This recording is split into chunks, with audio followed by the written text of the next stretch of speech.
কৃষ্ণনগরের দিকে নজর রাখতেই হচ্ছে। আপনাদের মনে আছে বাড়িতে ঢুকে এক ছাত্রীকে গুলি করে খুন করে তার বন্ধু, আর সেই ঘটনায় এবার প্রথম গ্রেফতার উত্তরপ্রদেশের গ্রেফতার অভিযুক্ত দেশরাজের মামা কুলদীপ সিংকে গ্রেফতার করেছে কৃষ্ণনগর কোতোয়ালি থানার পুলিশ। যদিও এখনো পর্যন্ত মূল অভিযুক্ত দেশরাজ সে বেপাত্তা, তার কোনো খোঁজ পাওয়া যায়নি। অনুপ কুমার দাস আমাদের প্রতিনিধি রয়েছেন আমাদের সঙ্গে টেলিফোন লাইনে, আরো আপডেট নিয়ে নেব। অনুপ, কি খবর পাচ্ছ পুলিশ সূত্রে?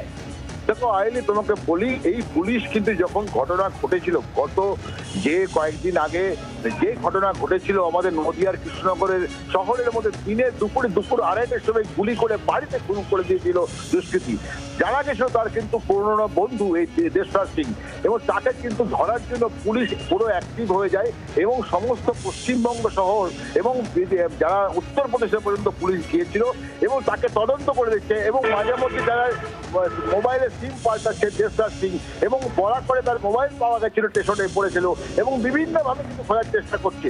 কিন্তু শেষ মুহূর্তে আজকে কিন্তু ধরে নিয়ে আসলো কুলদীপ সিং, এই দেশরাজের তার মামা, এবং পুলিশ বুঝতে পারছে যে এই দেশরাজ সিং হয়তো সেন্টার দিয়েছিল, সেটা তথ্য পেয়েছে একটু সূত্র মারফত খবর পাচ্ছি।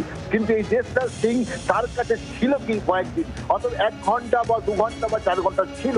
সেই কারণে এই মামাকে গ্রেফতার করেছে ফোন রেকর্ড দিয়ে, এবং মামাকে ধরে নিয়ে আসা উদ্দেশ্যই যে সে কোথায় আছে বা কি বৃত্তান্ত কখন এসেছিল সমস্ত কিন্তু তদন্ত স্বার্থেই কিন্তু তাকে ধরে নিয়ে এসছে। কান টানলে মাথা আসবে এমন প্ল্যানে কিন্তু ধরে নিয়ে এসছে। এবং আসাম পুলিশ যেটা সূত্রে বলছে যে আমরা চেষ্টা করে যাচ্ছি, মূল অভিযুক্ত অবশ্যই গ্রেফতার হবে, একটু ধৈর্য ধরুন। এইভাবে কিন্তু পুলিশ কিন্তু পরিবারকে আশ্বস্ত করছে।